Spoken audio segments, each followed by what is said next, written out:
Good afternoon. Thank you for coming. It's nice to see such a large crowd. We're very excited to host and plan for this event. My name is Fareed Sinzai. I'm the founder and president of the Center for Global Policy.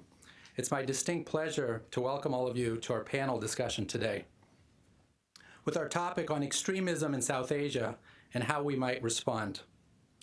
For those of you that have not heard about the Center for Global Policy, let me just take a few seconds to share a bit more information as an introduction to CGP. CGP is relatively a new think tank here in the constellation of think tanks scattered across the city. What makes us different is our emphasis on foreign policy issues with a particular focus on the most pressing issues impacting Muslim societies. It was with this goal in mind that we assembled some of the leading scholars to tackle these difficult issues. Today, we're delighted to have partnered with the U.S. Institute of Peace to convene this event on this timely topic of extremism in South Asia. We certainly see this event today as the beginning of many more joint events to come in the future. As we look across South Asia, we see the rise of extremism taking root in many countries.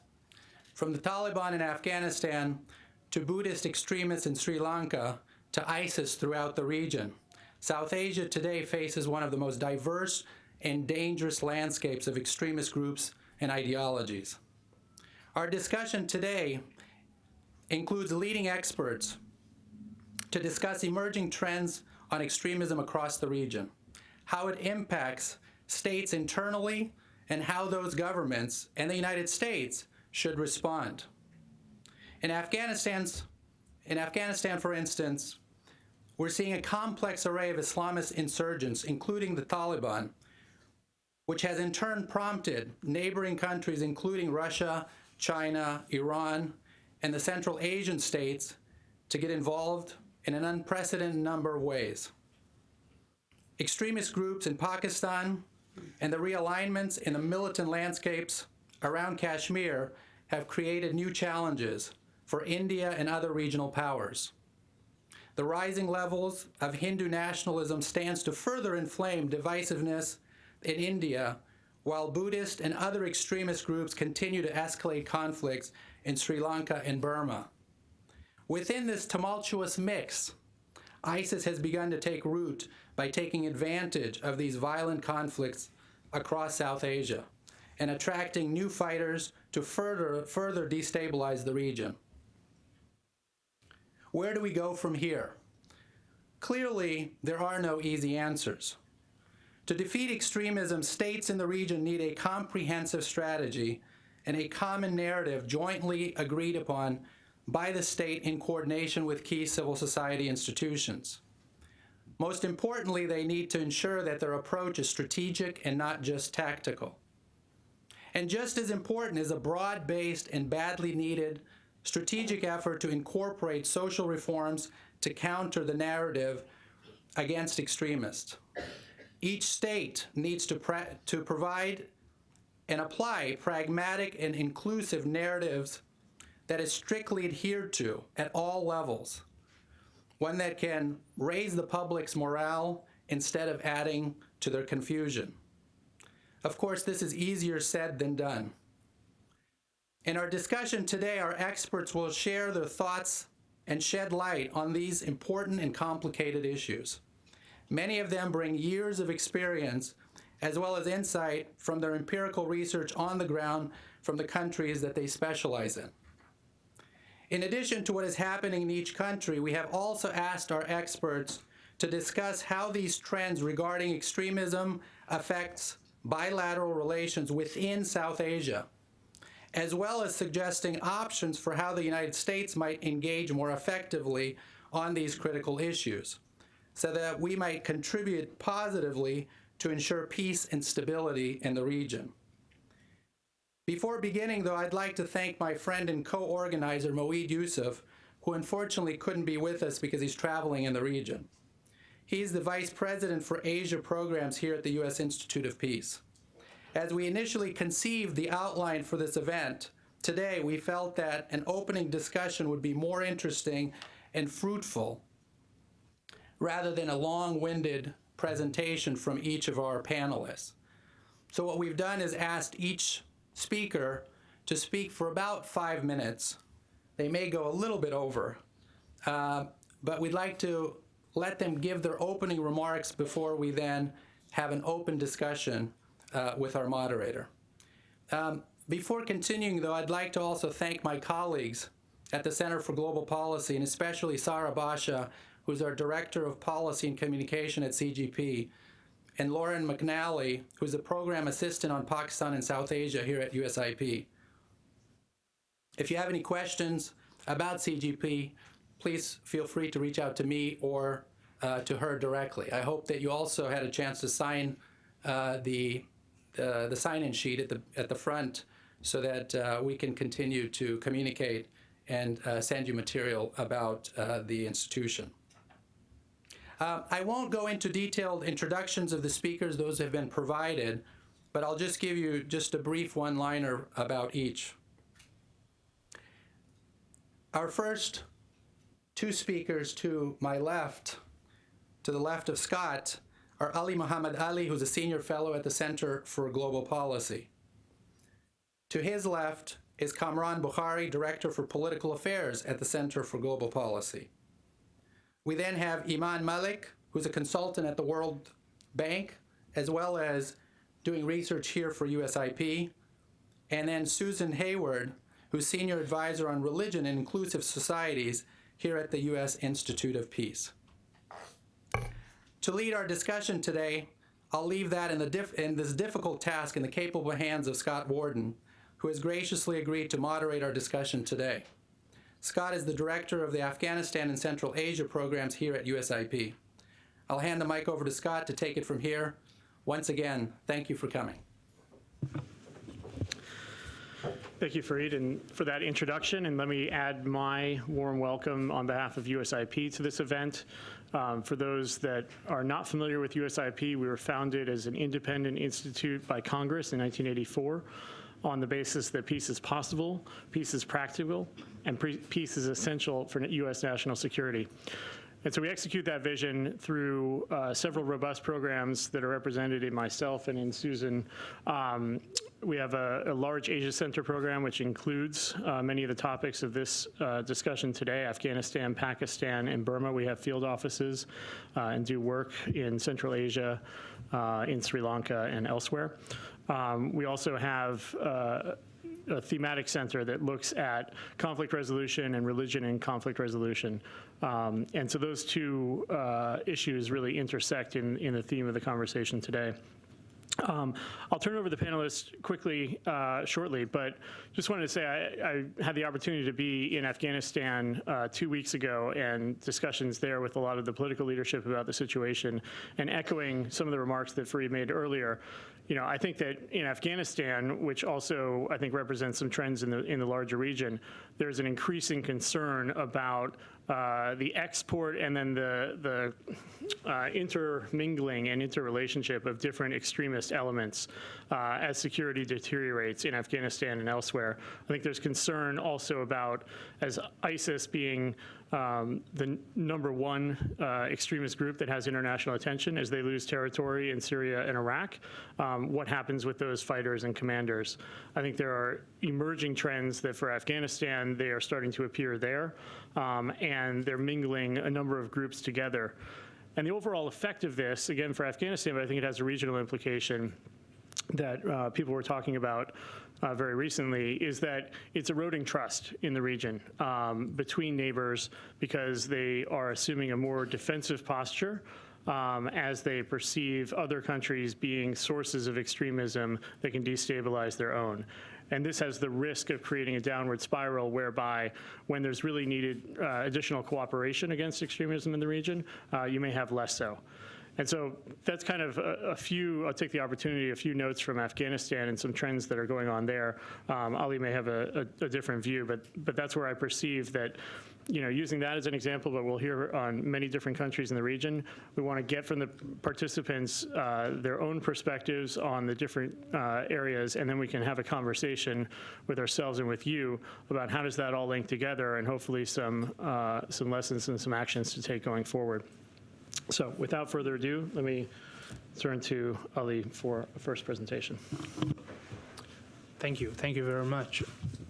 I would like to begin discussing about the extremist groups in Afghanistan. Since I have 5 minutes, I'm sure I cannot respond to all the problems in the country, but I would like to say that after, and then I would go and see what that means for regional geopolitical cooperation between these countries, particularly Iran, Pakistan, Afghanistan, China, and Russia, which are very much interested these days on Afghan issues.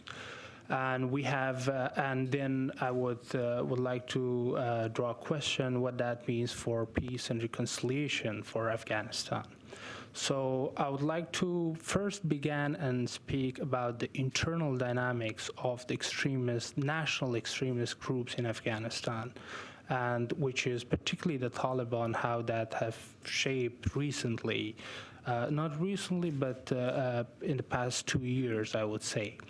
After the death of Mullah Omar, the movement has torn into different groups. We have the traditional Quetta Shura that controls southern provinces of Afghanistan, and all the way their operational base is Helmand province, and they control over Zabul, Uruzgan, and Herat all the way to the northwest.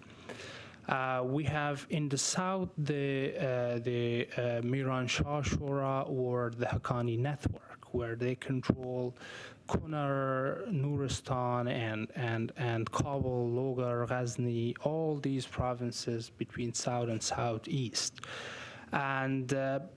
And we have in the north the Peshawar Shura, which is the former Hizb Islami people, that they are in Takhar province, in Baghlan, Kunduz, and Badakhshan provinces. And they all have one unified goal to destroy and defeat the Afghan government and the international forces.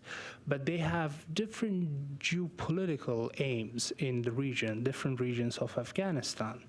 That is mostly the illicit economy that they run their movement, their fighters, and it's not like $100,000 or $1 million. It's multi-million-dollar illegal economy, from illegal extraction of minerals to narcotics to extortion and subversion to kidnapping and all that.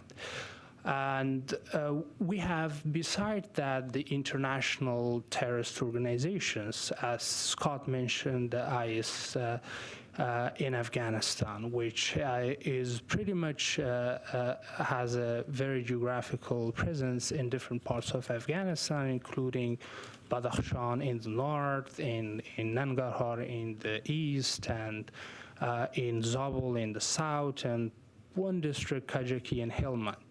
So, and beside that, we have the Al-Qaeda, which is, people are not talking about Al-Qaeda, which is still the most important threat to the security and of the region and in the world. And they're active in Kunar, in Nuristan, and in Helmand provinces, and Zabul province in the south. So, and we have IMU, the Islamic Movement of Uzbekistan, pretty much active in the north, in Kunduz, in Takhar, in Jurjan provinces. And we have a splinter group of the IMU, which is the Jundullah, which has a lineation with ISIS. Al-Qaeda and Taliban. The IMU, the Islamic Movement of Uzbekistan, are close to the Al-Qaeda, ISIS.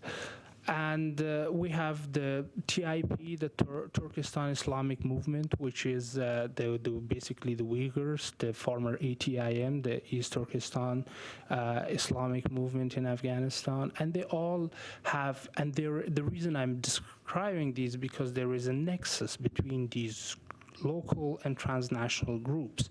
The transnational groups cannot survive and work in Afghanistan. So, which is very important to know, and everybody speaks and keep talking about the peace and reconciliation. So how can we divorce the local groups from these international groups where we can speak and for a political settlement or a possible peace in the future? And of course, we have recently Russia, who has started flirts with Taliban and in the name of ISIS, presence of ISIS and secure situation in Afghanistan, which is probably not the fact.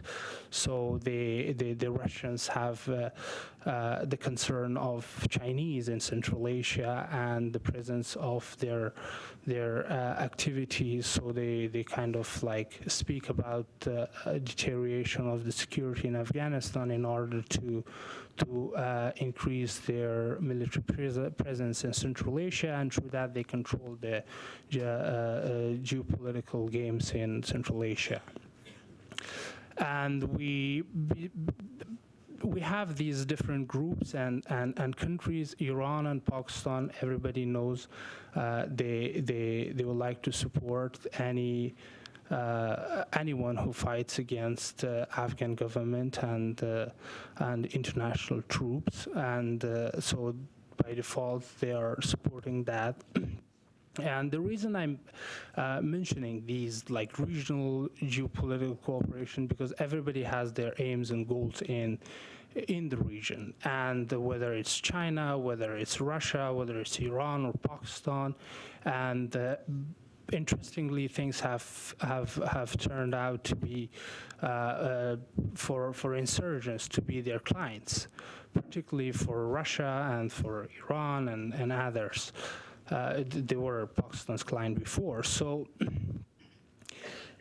given all this mess inside the country and the financial lifeline of the Taliban and the insurgent groups is something that hasn't been addressed in the past 15 years.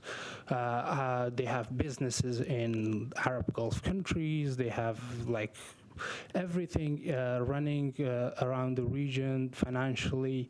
So given that like ability and their financial presence, I don't think we can speak about political reconciliation or peace.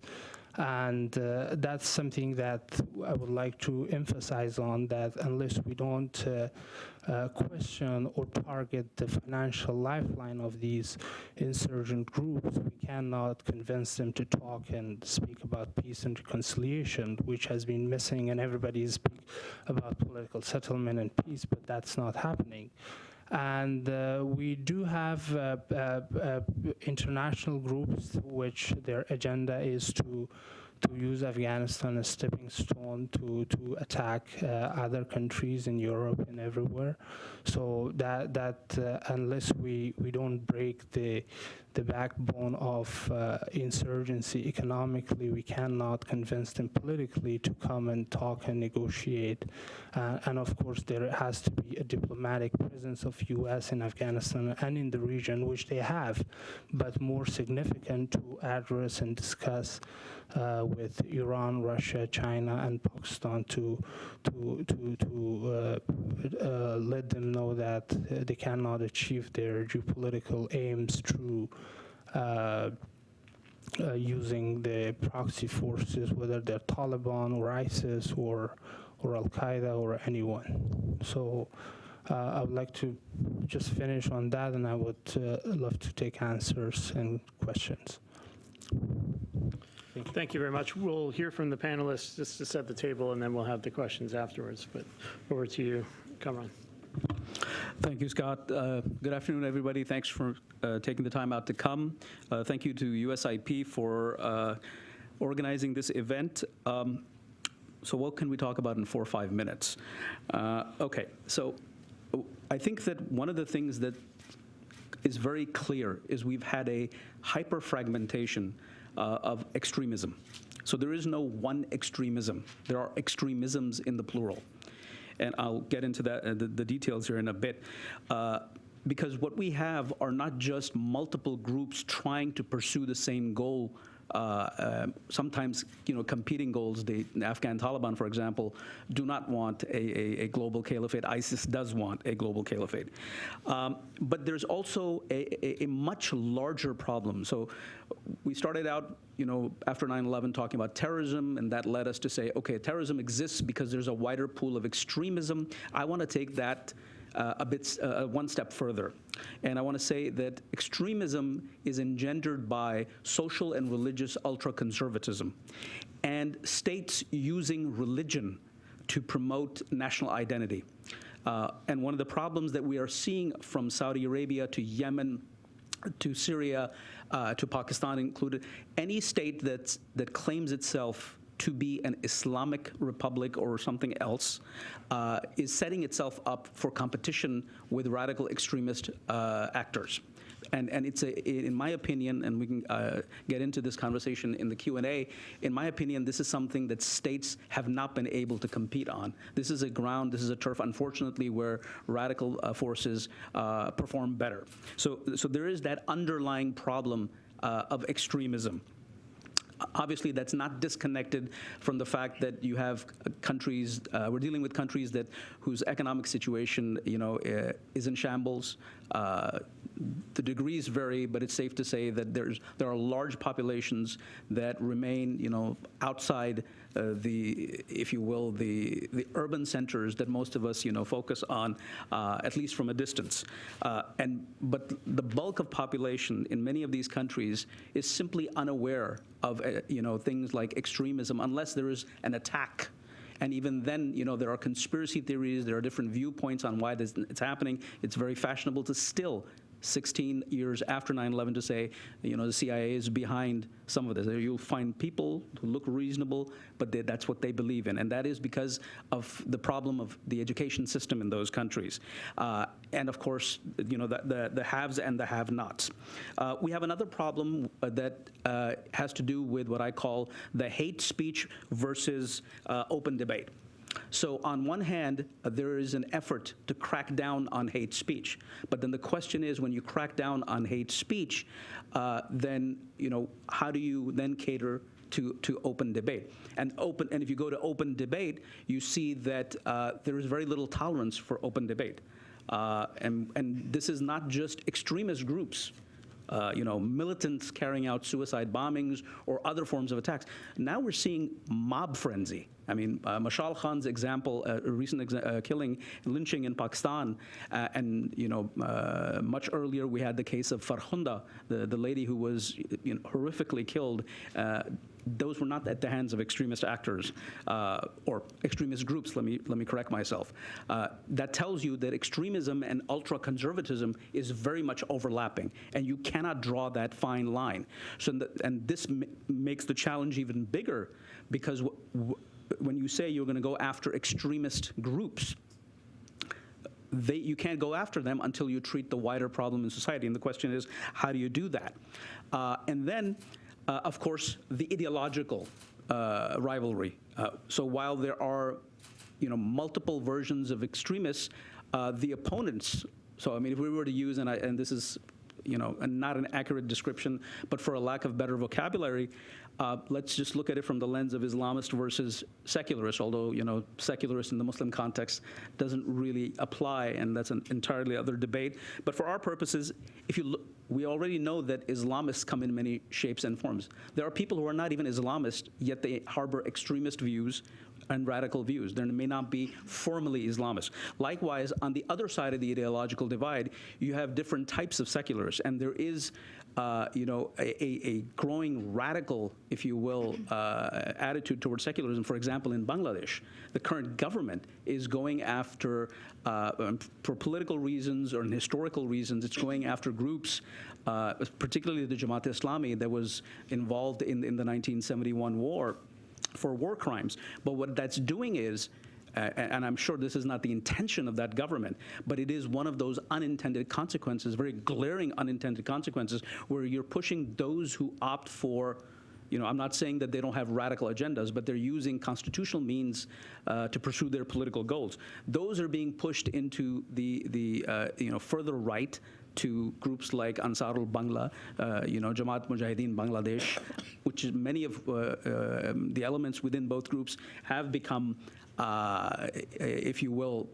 within the IS orbit. It's very difficult to say, how much of IS presence exists, because I don't think that IS just exported fighters into a third country. I think local actors join ISIS and then make those connections. In India, we have a very different kind of extremism emerging, which is essentially the support base of the current ruling party, the BJP. Now, the BJP may not want this, but this is a trend that has been set into motion because of the political campaign of the current prime minister and his party. And now you have that kind of extremism where people are going after those who are consuming cow meat. There are, vigilante action against people who are, selling clothes for example, from Pakistan, garments. You have all these reports coming out, and what that does is that it feeds the narrative of the Islamist extremists and vice versa. So we have that situation. If you look in Afghanistan, you have a situation where, as Ali mentioned, there are multiple groups, but those multiple groups exist because there is tolerance for extremism within society. Pakistan has the same problem, and add to that the national identity factor, where the national identity somehow cannot be disentangled from the agenda of the extremists. So I think I've been told that I only have 2 minutes. Have I used up my 2 minutes? Maybe not. But I'll stop right here. I just wanted to sort of throw all these points out so to get the juices and the thoughts flowing. Hopefully we'll have a good conversation in Q&A. Thank you. Thanks very much, and thank you for keeping the time, and I'm sorry to be the bad guy on this. We have a PowerPoint presentation. I think we can lower the screens for the next one. Oh, there it is. And apologies for the small view for those in the back, but let me turn it over to Ilan. Thank you. Thank you very much, Scott. Thank you very much, everyone, for coming in today, and that is to make us realize that how important this discussion is. I want to talk about the general trends. I don't want to go into the groups, what's happening in South Asia. I mean, Kamran has just talked about some groups, and Ali as well. To sort of dig into what's happening in South Asia, we have to revisit Middle East for a while. So we have to actually, see like what happened in the Middle East. We had this movement which actually started in the wake of 2003 U.S. invasion in Iraq, disenfranchisement of the Sunnis, the Shiites fighting the Kurds, the rise of the Shiites and Kurds, and then also the lack of good governance and reconstruction and development issues and old grievances and all that. We have to go a little bit, to revisit the background of this group. What is ISIS? Basically started in 1999 by its founder, Abu Musab al-Zarqawi, and then had its phases. I mean, from 1999 to 2004, it was Jamaat al-Tawheed wal-Jihad. Then it went on between 2004 and 6, and it became Al-Qaeda in the Land of Two Rivers, which was basically, a new title for the new leader. And then you move on into the 2006 and to 2013 phase, and then you see Islamic State of Iraq, which was ISI, and then Islamic State of Iraq and the Levant, and move on. And you become familiar with the present situation of the Islamic State. It is globally known as Daesh.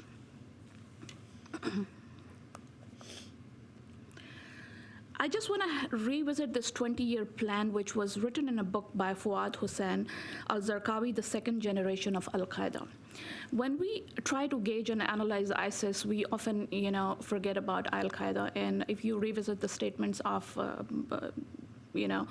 Al-Qaeda that are very recent statements, you would see all these phases, the awakening, the opening of eyes, arising and standing up. All these phases we have witnessed. I mean, this plan may not be a plan which would be implementable in the near future or, maybe like after a few years.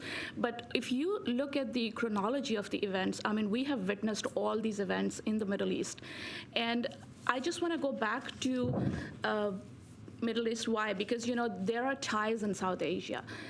All these events that happened in the Middle East, their backyard was South Asia. You have trained fighters, you have training camps there. You go back and revisit the Afghan Soviet jihad, you have all these ties over there. So that is very important to understand. Second, once we go into South Asia, we have to look at the broader perspective. What is it all about that we are dealing with once we're trying to gauge the ISIS? Around 1.74 billion population in South Asia. 40% of the global Muslim population resides there. Abject poverty, lack of good governance, and development and reconstruction issues. You have religious, ethnic, tribal identities. There is a lot of conflict. You witness that conflict in the Middle East, Sunni-Shiite conflict. It's embedded in the South Asian society as well. I mean, they have long emotional attachments with that conflict, and it's till date playing a very crucial role in this security and the non-stability of the area. Then we have to see the border disputes. We have two nuclear rivals in South Asia, India and Pakistan. They are fixated on each other in so many different ways. You have terrorist outfits that actually go back and forth and attack in these countries. Then you have ties within the broader South Asian perspective. You have groups that are operating in Bangladesh, but then you will find some ties and linkages with the Pakistani military, militant organizations. So these all things are there. One of the things that I really want to emphasize on the extraterritorial attachments, romanticism with caliphate. It's very much embedded in the Pakistani society, whether you are looking at the Pakistani society or looking at the Bangladeshi society, you look at the history of the Indian subcontinent Muslims, you will find these narratives, these attachments everywhere. I was in Lahore a few months ago, and I met this lady in a salon, and she probably had lived in the US, and she thought that she was a US citizen, and she saw an ISIS book in my hand, and she was like, oh, so they have sent you here. I was like, sent me here for what? And she's like, so you're spreading this message? It's like, no. And she believed that, their methods could be wrong, their strategies could be very crucial and severe, but at the end of the day, she believed in the fact that, that there is going to be a force that will rise from the Khorasan, and they will have black banners, and they will come and rule the world, and then the final battle will be waged in Hind, which is called Ghazwa-e-Hind. So you have to understand that this is the large environment that that these terrorist groups are sort of like operating in. Now I want to go back to the romanticism with caliphate point. Why it is so important to understand once we look at South Asia. This phenomenon is not new in South Asia. If you want to understand the movement of Khilafat or Caliphate in South Asia, you have to revisit 1919 to 1924 period, where they had the Khilafat movement, where there was mass mobilization in the Indian subcontinent, and basically the reason was to go and save Turkey and save the Ottoman Empire. So this narrative has already been there. This has been practiced, this has been executed, and you had mass mobilization, which actually showed that the Muslims can get together and they can actually go outside their territorial boundaries, and they can go and they can fight the war for them. And this is what is happening. And in my research, I actually sort of been looking at the recruitment models, and what kind of recruitment has been done by the ISIS. Who are these groups? Who are these peoples? Why the families are moving? You will find very educated people. If you look at the backgrounds in Bangladesh, Pakistan, and elsewhere, the people that are joining and have been to Syria or actually, been going to Afghanistan are very educated families, between 18 to 24 to 45 years old women and children, and they're just moving to make sure that their whole, agenda is met, which is to find that governance under the Islamic State or all these, extremist organizations, and to have that caliphate that they romanticize with. So I've been looking at their profiles. I've been looking at, why there's such a mass mobilization. What are the trends? What are the linkages? And then what can be done in order to cater the idea or counter the perception that they have in South Asia. Thank you. Great, thank you very much. Last but not least, Susan. So Newton's third law of physics. Anybody? Every action has an equal and an opposite reaction. It applies very neatly to material objects, maybe less neatly to politics and conflict, but I think when we look at extremism, as Kamran was noting in the India context in particular, we do see the ways in which these extremisms are fueling one another. My job is to speak about where the Buddhists are in all of this in South Asia. So I'm going to focus a little bit on Sri Lanka and Myanmar, talk about their the dynamics domestically, also their regional relationship and how they're responding to regional dynamics, and then try to offer some recommendations in 5 minutes without speaking too quickly. Bear with me. So step one, Sri Lanka. Many of you already know that the modern forms of Buddhist nationalist movements emerged out of the colonial context and have evolved in various ways over the 70 years since independence. They have taken the form of Buddhist monk-led political groups like the Jatakahela Urumaya, which emerged to put forward monk parliamentarians into the parliament. But the most recent iteration of it, which emerged in 2012, was the Buddhibala Sena, or the Buddhist Force Army, or Buddhist Power Army, which emerged with a five-fold agenda. It included encouraging more Buddhist births, passing one civil law, thus getting rid of accommodation for personal status law, for example, for Muslims in the country, increasing resources for Buddhist education, and reforming and strengthening Buddhism in the country, particularly Buddhist practice in the Buddhist Sangha, or monastic community. But their most well-known mobilizations have been primarily the political ones, and particularly those that have targeted the Muslim minority group in Sri Lanka. And so, for example, the halal certification mobilization, which sought to get rid of the process of halal certification, arguing that it required Buddhists to pay taxes or pay fees in order to get food certified for the minority community that was an undue burden on Buddhists. But more nefariously, they felt it furthered a Muslim agenda in the region and in the world. And then even more ominously, they've been connected to various violent attacks within the country, including the most well-known one is in Aluthgama in the south of the country, which killed several and displaced many and led to injuries as well. Now, following the Buddhibala Sena was seen to kind of operate with a good deal of permissiveness, if not support, from the former regime, the Rajapaksa regime. When there was a political transition and Sirisena took power in January 2015, there was seen to be a less permissive environment for the BBS. And so they are perceived to have gone a bit underground in recent years, although they still operate a Facebook page. They still come out with statements every once in a while, and in particular respond to global events, which I'll get back to. Now, just quickly, in Myanmar as well, the movements there arose in 2012 with the opening of the country with the military-controlled democratic transition, beginning with a movement called 969, which then led to a rise a year later of a movement called Mabata, which stands for the protection of race and religion in the country. Again, these movements are led, they're very decentralized, but to the extent that they're led by Buddhist monks who claim to be operating on behalf of the protection of the Buddha Dharma, the Buddhist religion, under a situation where it's facing both domestic and external threats, and in particular focusing on the threat of Islam within the country and within the region. So Mabata has focused especially on Muslim-owned businesses around Buddhist, around the most famous Buddhist temple in the heart of Yangon, Shwedagon.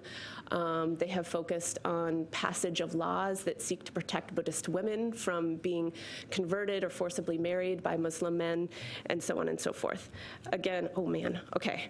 Again, they have in the with the election in Myanmar last year, or year before last, that brought the NLD into power, they have been operating in a less permissive environment, but still very much there. And again, also focused on both political action and legislative action, as well as support for strengthening Buddhism as cultural and religious practices in a situation where traditional Buddhist cultural practices are seen as under threat by modernity.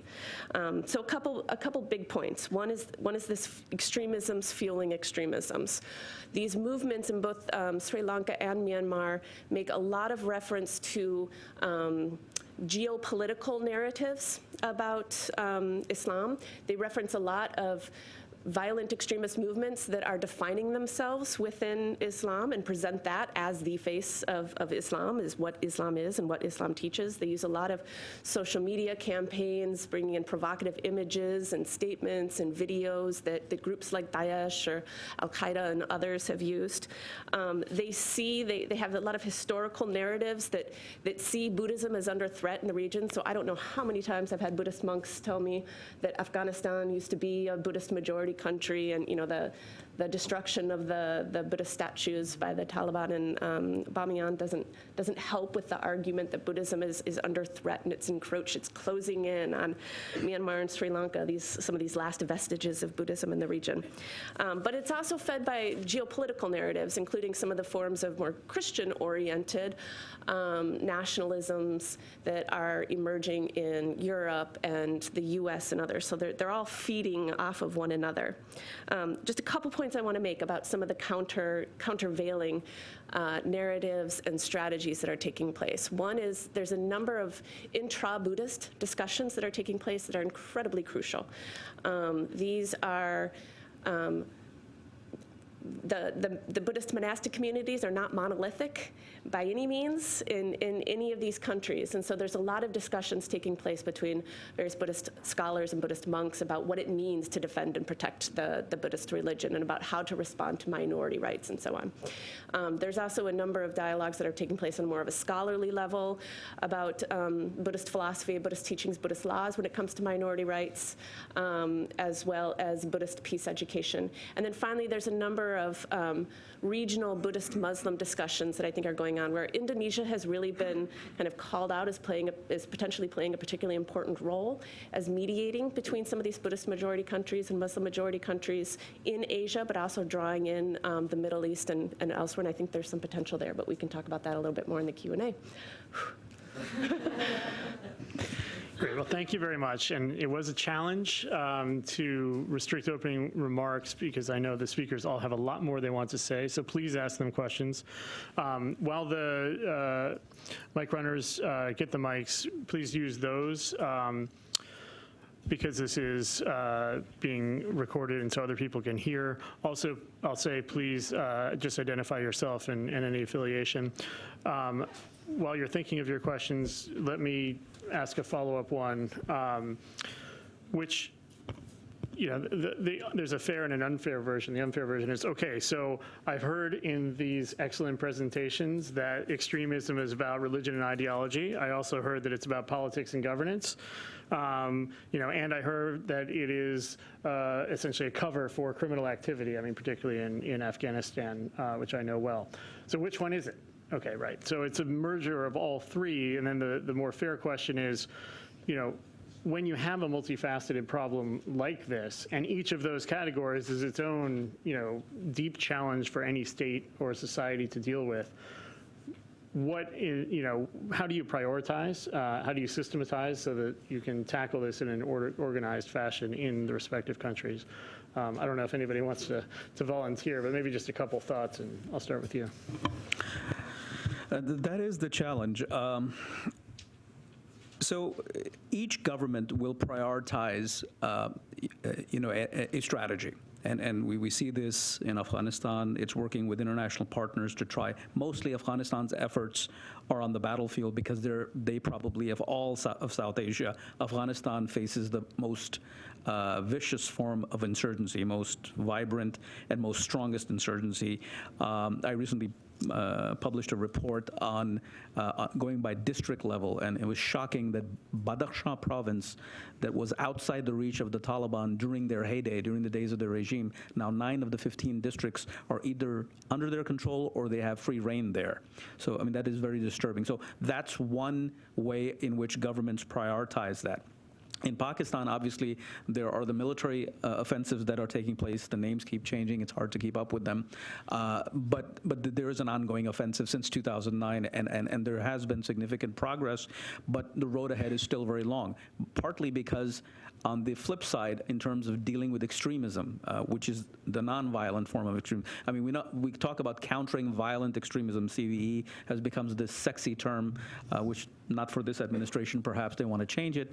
That's a different discussion. But nonetheless, we talk only about violent extremism. I contend that we cannot deal with violent extremism unless we have, unless these governments have a plan of action on how to treat latent extremism. So that is the other facet. But these governments don't operate in vacuum. These governments, they do one thing, and then geopolitics hits them. So obviously, Pakistan is a sanctuary for Afghan Taliban, and therefore whatever the Afghan government is trying to do, unless Pakistan and Afghanistan are on the same page, and we've been struggling to get those two countries to be on the same page, and I don't think that they're going to be on the same page anytime soon. That just makes matters worse. I can tell you that transnational jihadists, previously Al-Qaeda, still Al-Qaeda, because Al-Qaeda exists in South Asia, in Pakistan as well, but ISIS as well wouldn't like nothing more than a war between India and Pakistan. Why? Because that will create those conditions in which these elements then become more empowered. They flourish in those circumstances. And so you have the right-wing Hindu extremism is feeding this Islamist extremism on the other side of the border, and vice versa. So, actions, imperatives, and constraints of governments. Prime Minister Modi was elected by a certain segment of the population. He can't ignore them. That is a constraint on him, politically speaking. Likewise, there's only so much that his Pakistani counterpart, Nawaz Sharif, can do beyond which he loses support in the public. Political imperatives, political considerations, and then geopolitical factors then mesh with that strategy and really undermine it. Great. Let me open the floor to questions. Ali Siraj.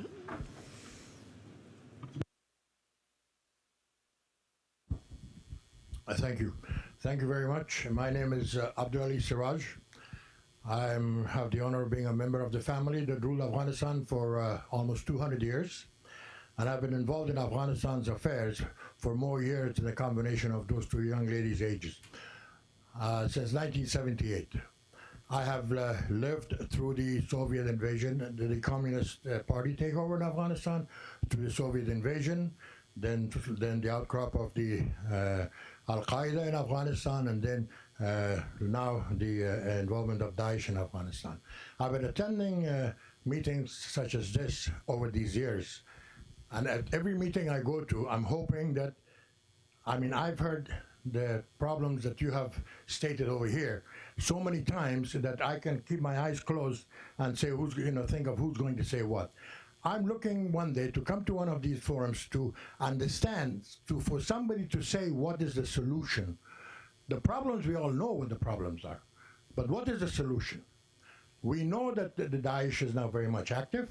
I know for a fact that Daesh is trying to create Afghanistan into a caliphate because they are losing grounds in Libya and Iraq and Syria. Why don't we find out who is supporting the movement? Why don't we go after the Godfather? Why don't we go after the people who are funding this? We say radical Islam and we draw a broad line condemning 1.6 billion Muslims, but why don't we separate the good Muslims from the bad? The bad Muslims are not true Muslims. They are members of the Wahhabi sect of Islam. So why don't we go after them? Why don't we identify them that? the solution to the area is not through the governments, it's not through the military. The solution is between the people. We have forgotten two important segments of Afghanistan. I'm not concentrating on the nation, I'm just saying Afghanistan. The two important segments in Afghanistan, which is the tribal base in Afghanistan and the young generation. You cannot build a house by starting from the roof. You have to start from the foundation. The foundation of Afghanistan are the tribes. The walls of Afghanistan are the young generation. Nobody has paid any attention for the past 16 years to these two segments. We have started building roofs. Oh, this round roof doesn't work. It collapses because the walls are imaginary. Now let's build a square roof. You cannot build a roof. You cannot build a house without a foundation. Why don't we talk to the people of Afghanistan, to the tribes and to the young generation, and let them participate and bring peace to the nation? Outside of that, Thank you. no amount of money or soldiers will succeed. Thank you. Thank you. Do you want to react to that? Well, I agree everything. We actually, the U.S. in 2008 and 9 and even 7, they relied on the tribes, but unfortunately the tribes were systematically assassinated for advocating peace and reconciliation in their provinces. So that's my reaction to that, and I definitely agree. How would you protect the tribes, I would say, because they don't have the leverage and the power they used to have in the past. But I don't think the tribes, they are influential, they are powerful, but the transnational ideology of Al-Qaeda or ISIS does not believe in this, and they systematically have assassinated, and they're going to assassinate in the future too. That's my reaction to it. Thank you. Can I add something to Please. that? I will pick on your governance and development point, and also, like, to your point, going back to the people part, because he talked about the tribes part. I had a conversation with, had a chance to speak with Dr. Habiba Sarabi, the first female governor of Bamiyan in Afghanistan, in Australia a couple of weeks ago, and we sort of like revisited Afghanistan. And yes, we make fancy policies not here in Washington, but also back home as well. Our governments do the same, and we have to understand that all these projects, all these CVE things, or like construction or development or governance, whatever we are doing, it has to trickle down to the people. I will give you another example. One of my colleagues, he was one of the first ones to land in Iraq after 2003 regime collapse. And he said when he went to the Sunni communities, he was dealing with active conflict. He had a plan from Washington to go and work on the active conflict part. But when he reached there, he had to actually change his design part to implement according to the will of the local communities, because they said that emergency or hot active conflict is not our problem. Our problem is lack of governance and development and other grievances and other issues. So he said that I had to literally re-strategize everything to make sure I can work on my original design so that the people can be given goods and services and all that they're requesting for. I'm going to say something that I don't think is going to satisfy what you're thirsting for, but that is that there is no easy solution, and there is no one group, or two groups even, that is going to fix the problems that have developed and evolved over many, many years. And so the solution, no, I agree with you, the solution's not just going to be with the governments, but it's also not just going to be with the people too. The governments have roles that they're going to need to play from the top down, and then there's solutions that are going to need to come from the bottom up too, that the young people and different tribal leaders and religious leaders and civil society groups and so on have to be playing incredibly important roles on it. And it's where these things meet and address issues of governance, primarily at the beginning, issues of security and stability and getting needs met for people, so that some of these larger institutional issues can be addressed as well, will come. But it will take time. These are problems that have evolved over a long time and will take decades, including some of these, the narratives and the social prejudices and the global narratives and so on. I know that I've asked that question, but can I respond to that? There will be time to discuss afterwards. I just want to make sure everybody else has a chance. I see a hand just immediately. Hello, my name is Nurul Islam. I am from Embassy of Bangladesh.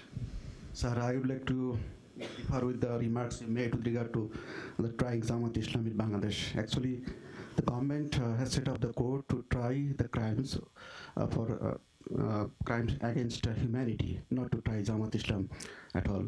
And there is no link between trying Jamaat Islam and Ansar Islam. In our experience, we have seen that most of the terrorists in their in their life, they're linked with the Jamaat Islam. So I think we should consider this point while addressing this trial process. Thank you. I'm sorry, just to ascertain correctly what you're saying, are you saying there's no linkage between the government? No, there is no link, because trying crimes against humanity and terrorists, there is no link in our country. Our experience shows that most of the terrorists, at one point in their life, they're linked to Jamaat Islam rather. I would just respond to saying that I didn't create a linkage. I use the word unintended consequences. I actually said in my talk that it's not the intention of the government to have these problems, because it wants to bring 1971 to a closure. It wants there is popular demand, and that is something that the government has to satisfy. But having said that, the law of unintended consequences is brutal. It doesn't wait for anybody. It comes around you, and it doesn't matter who you are. There are unintended consequences, and those unintended consequences are, so if you are, let's say if you are from Jamaat Islami Bangladesh, and you were prosecuted, and you're bitter, you go to jail, you get hanged, there are a lot of family members and friends who are saying, this isn't working, and maybe Daesh has the solution. Maybe killing is the solution. Maybe becoming far more extremist is the solution. That's what I was saying. I wasn't saying that there is a necessary linkage, but there are unintended consequences, and this is one of them. The narratives you have used that government is trying this criminal for political gain, I think it is the wrong narrative. Rather, this narrative has been used by certain forces for political gains. That's my point. Thank you. Point taken. Let me see if there are hands over here in the middle. Hi, Dan Killian from Management Systems International. I just wanted to contextualize this in terms of the recent developments in Turkey. I was wondering if there's a scenario where Turkey might start giving messaging about them being the resurrection of the caliphate or the Ottoman Empire type language. Will this affect the transnational appeal of groups like Daesh?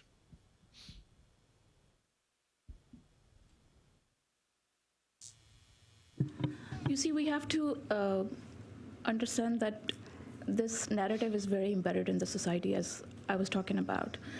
And if that kind of call is given, yes, you will have mobilization from South Asia.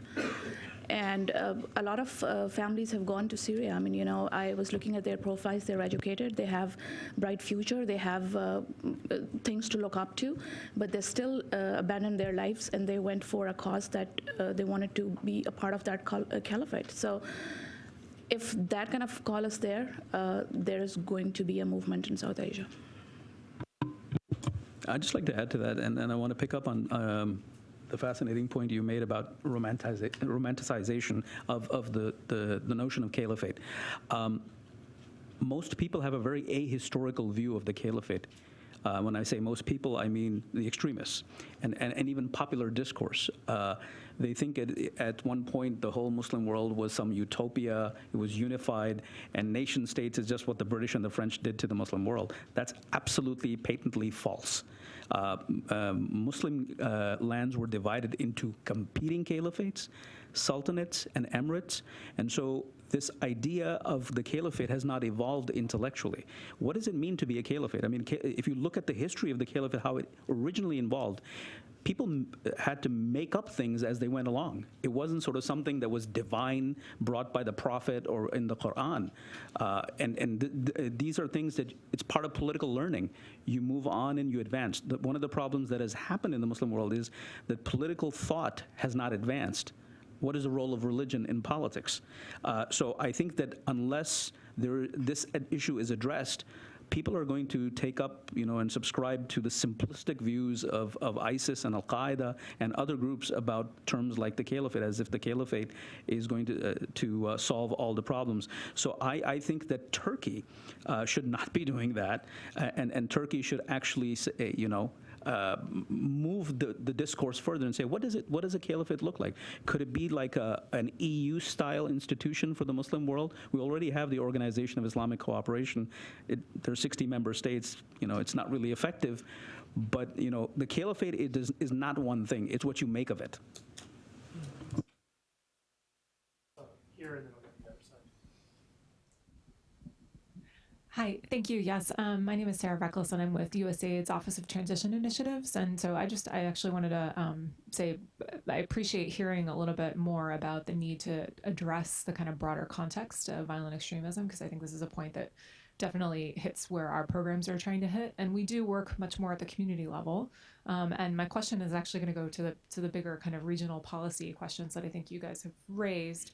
And it sounds like, if you're looking at South Asia and you're looking at the way that extremist groups, one of the ways that extremist groups gain traction is through conflict and through kind of insinuating themselves into conflict, exploiting their narratives, which are very simplistic about the caliphate, but they can use conflict to do that. Is there anything at a regional level that you think that governments or capitals would be galvanized behind to try to address the issue in the region of violent extremism? What would that be? What would be a few things even that might be something that could be encouraging? Because it sounds like they're pushing them towards a conflict that people already, or that countries already want with each other. So I'm curious if there are any thoughts about opportunities. Thanks. Maybe Iman start and then others join in. So, you see, for the Muslim communities in South Asia or the governments, they have to realize that, this is an irreversible process. And I would be careful in saying that when we say reform Islam, it's a loaded word, whether in the South Asian context, in the community context, or whatever you say. We have to, or they have to, sort of revitalize, energize, synergize the Muslim communities, and they have to go back and literally study what Islam is. Because, the narrative that has been going on, for instance, I give you an example. I was in Afghanistan originally from Quetta. There were 1,700 madrasas at that time, post 9/11, and now there are 2,700 or more. And when I went there to interview those kids, they had absolutely no clue what Islam was. What was the narrative? All they knew that, yes, they will get bed and breakfast. And, it was like a very grassroots level. Once you go back in the educated lot, or people who are much aware of what is going on, still they don't know what exactly Islam is. So probably on their own level, they have to revisit Islam to make sure that they can cater violent extremism during the present times. Well, I want to turn back the question that I had asked earlier in my comments to the other panelists as well, which is, do you think there's a role for Indonesia in this? I mean, one thing that I hear a lot one thing I note in the countries where I work, Sri Lanka and Myanmar, is that the Muslim communities there have been very, very pacific, even when, caught in the midst of violence in Sri Lanka and elsewhere. They, by and large, haven't responded with mobilized violence or creating insurgency groups and so on.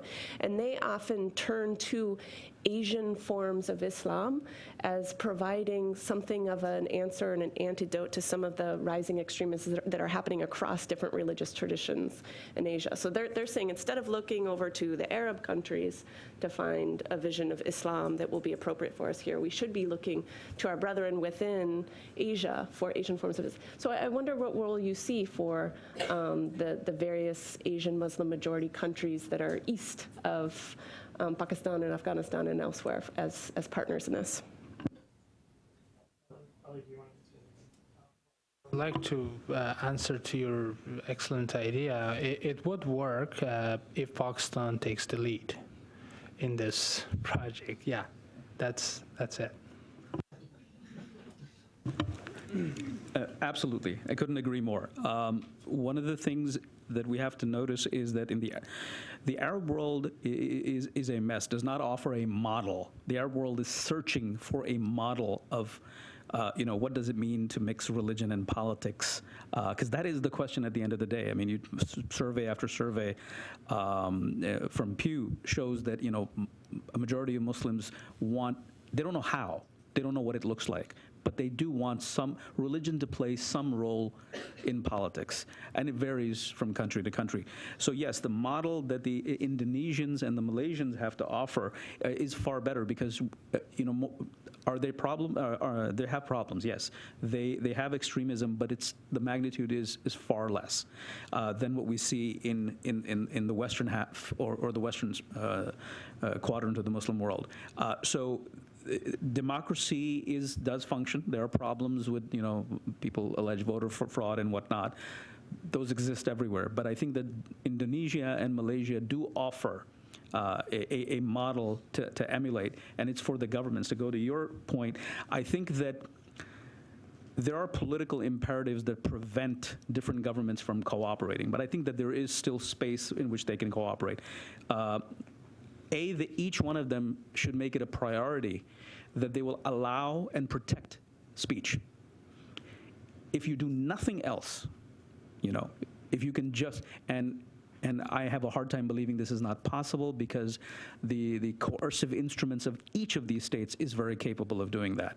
That if you use coercive elements to say, okay, we will protect free speech and we'll go after those who are stifling debate, and people will be protected, speak, I think then that generates debate within each country, allows for a healthy discourse, and that's where you can marginalize the extremist narratives.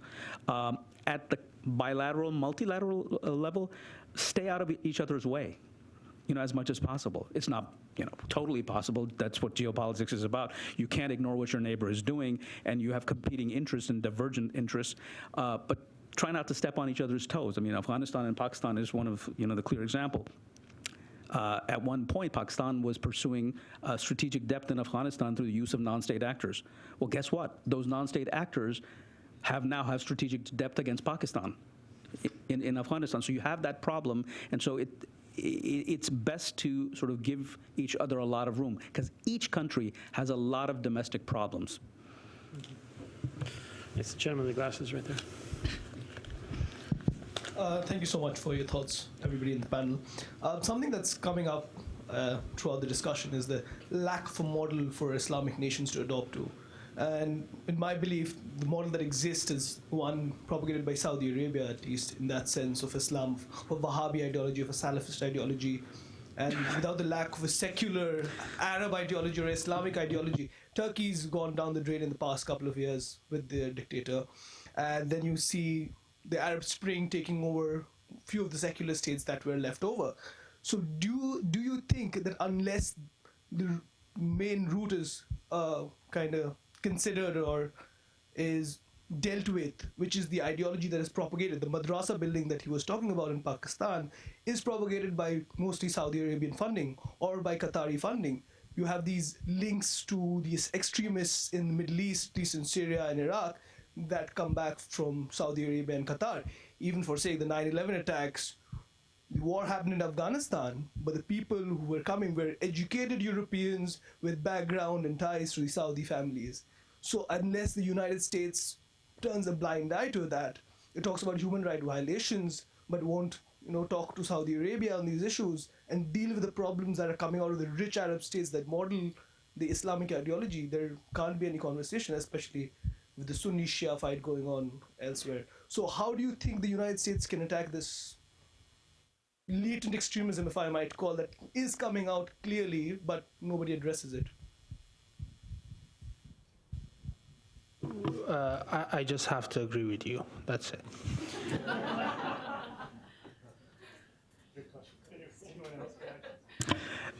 It's not the job of the United States to go into every single country and say, okay, take care of your latent extremism. This is the job of those governments. Yes, the United States can put pressure. We've been putting pressure for 16 years, 17 years, and we're not really making much headway because there are limits to power. And ISIS exists in a military form because there are limits to power. At the end of the day, the narrative is not a problem that the United States can solve. If it attempts to solve it, it'll only make it worse, because then any attempts at, discussing ideology, that's like dangerous territory. I mean, it's not the job of a secular state to talk religion. And if you do that, you only strengthen the ISIS narrative that this is a war against Islam and Muslims. You see, going back to your point about U.S. getting into the affairs of other governments who are having these problems or countries, we also have to understand that ISIS did not invent terrorism, right? Al-Qaeda did not invent terrorism, or Taliban did not, or other groups. It has been there, and why it has been there. There is a very inherent, embedded internal fight within the Muslims, and I think once we look for policies from other countries that have technology and power and wisdom to solve certain issues, we also have to look internally and see where the problem is. And going back to his Kamran's point on free speech, I think while we are looking at the negatives of South Asia, we also have to acknowledge the positives of South Asia. There is a change, no matter it is very slow. I mean, you have just witnessed in the Supreme Court decision in Pakistan, you have just seen in Afghanistan, after this attack on the military base or elsewhere, people are questioning. They have started to ask questions. I mean, and if a governor of the Punjab province can get up and sort of cite a poor Christian woman on a blasphemy issue, if he's intelligent and compassionate enough to support her, he must have calculated the risk as well. So going back to one of the things that, after the 9/11 and the emergence of Al-Qaeda, we had an avalanche of audio-visual and policy products on Fidaiin attacks, right? And we said that they were not rational, or we had all kind of psychological analysis and all that. Well, in some part, yes, they are rational because they are pursuing their own cause. And when I see people like Sabine Mahmood or Mashal Khan or Governor Taseer or Sunita Alizada in Afghanistan singing for child brides, or a woman getting up in India and saying okay, I'll convert to Hinduism if you don't fix the tenets of Islamic divorce process. It's a bold change. And we have to acknowledge that, these governments, military and political leadership of South Asia and the intelligence community, they must realize that this process of questioning is irreversible. They have to make sure that they address these issues. Transgender is still trying to get recognized as a human being back home. These are very basic issues. I mean, it's not for the United States to go and sort of give them a lesson on humanity and dignity. Thank you. Let me go to this question next, but one thought that occurs to me, I very much endorse, this is the U.S. should not have a role in trying to intervene and engage per se on these religious debates. On the other hand, I mean, what I've experienced, in Afghanistan, and I'm sure it's elsewhere, is because of the constitutional restrictions on the Establishment Clause in the U.S., depending on what government lawyer, on what government agency at what time, there's a real allergic reaction, and it's to engaging in any kind of dialogue or programming addressing religion in other countries. And that is a far way away from intervening destructively. And I think, acknowledging the problem on a policy level as religion as one component of it, and then being able to have a dialogue and have programs on understanding would in fact help the situation tremendously, because we kind of close our eyes and ears to the problem for some constitutional reasons that are actually flexible. So there is room for improvement there, in my opinion. I saw the gentleman behind you there. Thank you. I'm Johnson Yuan, and I'm from Hong Kong and a youth fellow at the National Endowment for Democracy. My first question addressed with the youth engagement, the role of youth in the peace dialogue. So structurally, South Asia and Middle East are the youngest regions in the world. In Bangladesh, for example, more than 50% of the populations are people under 30, and same thing in Middle East. So what are the current progress of engaging and mobilizing youth in peace dialogue, and what should be done more by the international community? And my second question, the panelists mentions that the model of Malaysia and also Indonesia is more effective in containing extremism in their institutions. So how did they do it? What are the factors that help them to contain the extremisms? And regionally, what are the factors for Indonesia to facilitate discussions of Buddhist community among the regions? Thank you. Those are great questions. Let me start with Susan, and then we can work back. Okay. On the second part of the question, so Indonesia, in particular, I'm going to focus on, has an incredibly diverse population, right? And you have pockets of the archipelago where you have Hindu majorities and Buddhist majorities and elsewhere.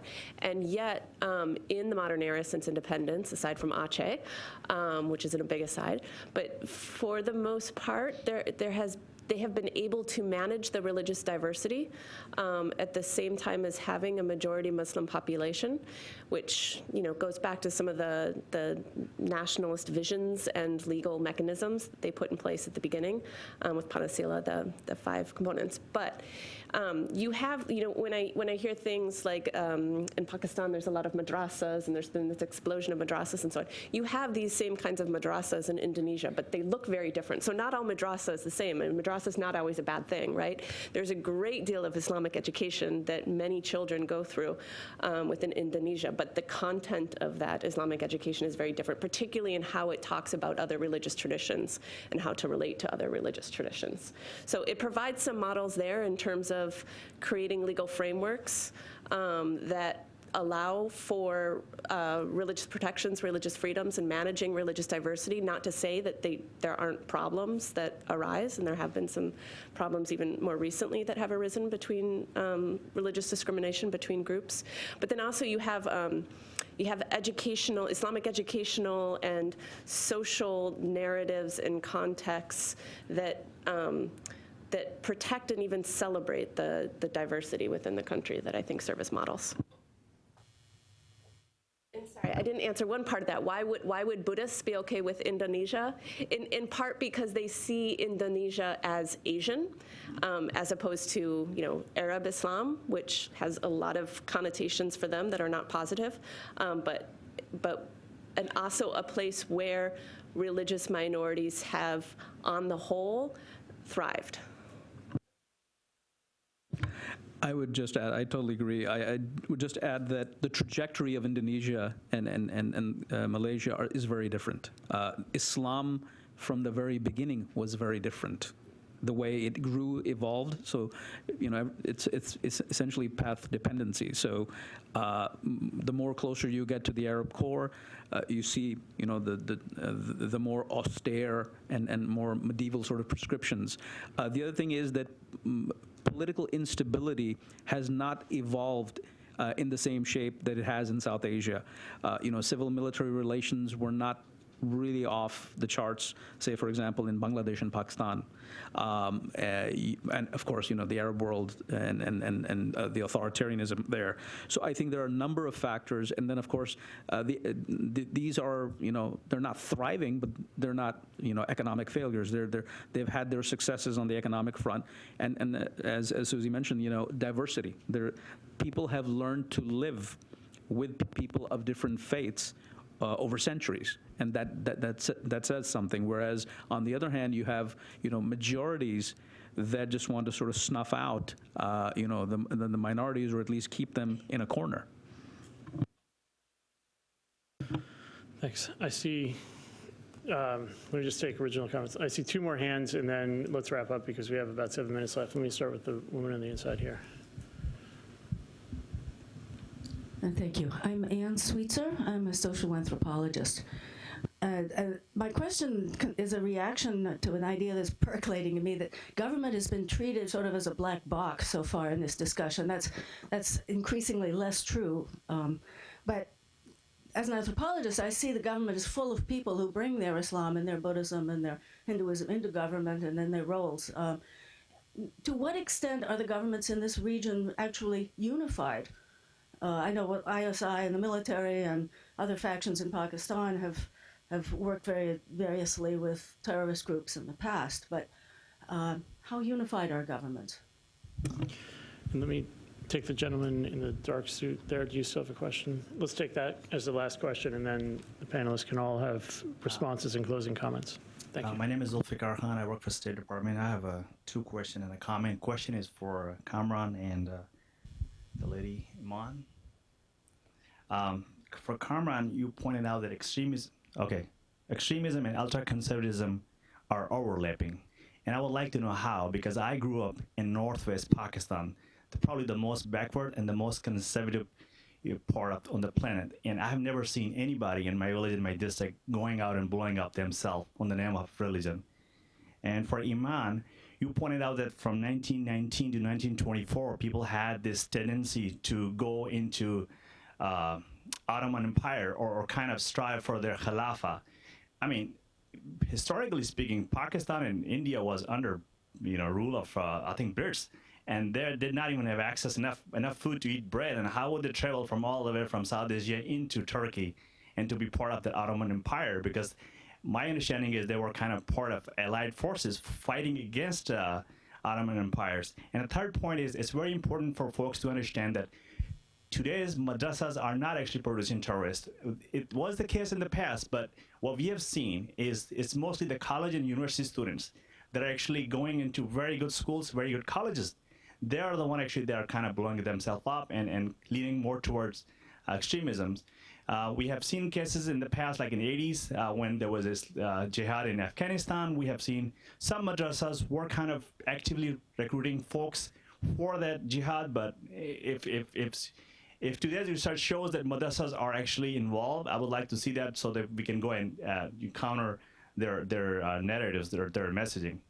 Thank you. Thank you. Iman, do you want to start, Kamran, and then... So as far as that movement is concerned, I mean, we have to see the trends. It mass mobilized, it fetched the attention. People did go out. They literally moved with their families. They could not reach probably their destinations. They moved in India, inside the subcontinent. Some, went on their way to Afghanistan, to other countries. But what it shows is that this trend has been there. Yes, even the Indian counterparts did support the movement, and of course it was for a larger goal for them that they were suppressed under the British Raj. But at the same time, once you look at and compare the trends and you analyze the movement, you will find traces that would be actually connected to today's environment. And as going back to the romanticism with Khilafat concept, it's there. I mean, they still associate with those movements, and this is the baggage that the South Asians are carrying. When I said there's an overlap between ultra-conservatism and extremism, so there's analytical categories, and then there's reality. We use analytical categories to model. And how do the two relate? So when I say latent extremism or ultra-conservatism, I mean people who are willing to turn a blind eye to what you're doing. People who are willing to put money in your pocket, people who are facilitating you, giving you shelter, people who are your support network.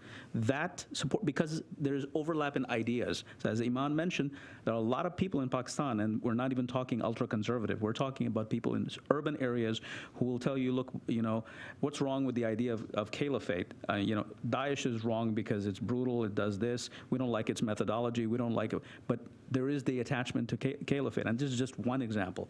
So if you look at the basic ideas, so what should the role of woman be in society?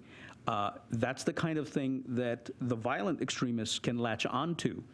and it provides them with that appeal. So if the government forces come in and try to take out a terrorist cell, why are they not successful is because they have support from within that ultra-conservative segment of society that is not necessarily extremist. And as I mentioned, the line is very fuzzy. You don't know when you're on one side or the other. As for madrasas, you may be right. Look, over the years, things change. I'm a big, supporter of continuing to refine the net assessment on any issue. But the fact of the matter is that we do have a discourse, and you're right. Urban educated, Western-style education institutions are also producing, extremists and terrorists because the narrative, there is a master narrative that there is no escape from. So unless the master narrative is addressed, we're still going to run around in circles. And then we also have the previous question, and Susie, I'll give you the last word regardless.